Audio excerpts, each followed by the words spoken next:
సినీ పరిశ్రమలో అడుగుపెట్టే ప్రతి హీరో మాస్ హీరోగా పేరు తెచ్చుకోవడానికి అత్యధిక ప్రాధాన్యత ఇస్తుంటారు. అందుకోసమే కష్టపడుతుంటారు. ఎందుకంటే ఒకసారి మాస్ హీరోగా గుర్తింపు సాధించగలిగితే కెరీర్కు తిరుగు ఉండదని. ఏ సెంటర్లలో ఎక్కువగా క్లాస్ అనుకున్నా బీసీ సెంటర్లో పక్కా మాస్ ప్రేక్షకులు సినిమాలకు బ్రహ్మరథం పడుతుంటారు.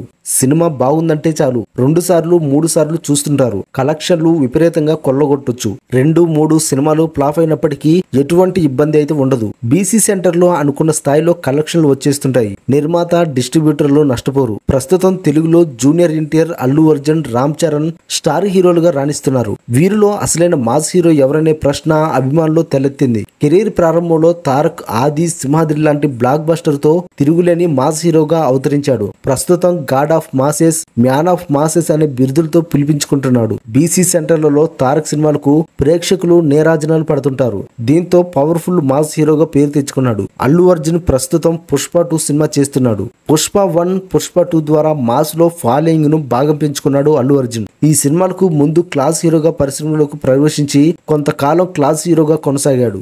ఆ తర్వాత మాస్ హీరోగా మార్పు చెందాడు. అలాగే రామ్ చరణ్ చిరుత సినిమా ద్వారా మాస్ హీరోగా అడుగుపెట్టాడు. ఆ తర్వాత మగధీర పూర్తి విభిన్నమైన చిత్రం. దీంతో బ్లాక్ బస్టర్ కొట్టాడు. రంగస్థలం సినిమాతో పూర్తి మాస్ హీరోగా మారి ప్రేక్షకులనైతే మెప్పించాడు. త్రిబుల్ ఆర్ సినిమాలో అయితే ఎన్టీఆర్, రామ్ చరణ్ కలిసి మాస్ జాతర చేశారని చెప్పొచ్చు. ఈ ముగ్గురు హీరోల్లో ఎక్కువ మాస్ ఫాలోయింగ్ సంపాదించుకుంది మాత్రం జూనియర్ ఎన్టీఆర్ అని చెప్పొచ్చు. ఆ తర్వాత రామ్ చరణ్ కూడా కొంత ఫాలోయింగ్ సంపాదించుకొని ఇమేజ్ ను ఏర్పరచుకున్నాడు. వీరి తర్వాత మాస్ ప్రేక్షకుల అభిమానాన్ని సంపాదించుకోవడంలో బన్నీ విజయవంతమయ్యాడు. మరి మీ అభిప్రాయంలో ఈ ముగ్గురులో మాస్ హీరో ఎవరో కామెంట్స్ రూపంలో అయితే తెలియజేయండి.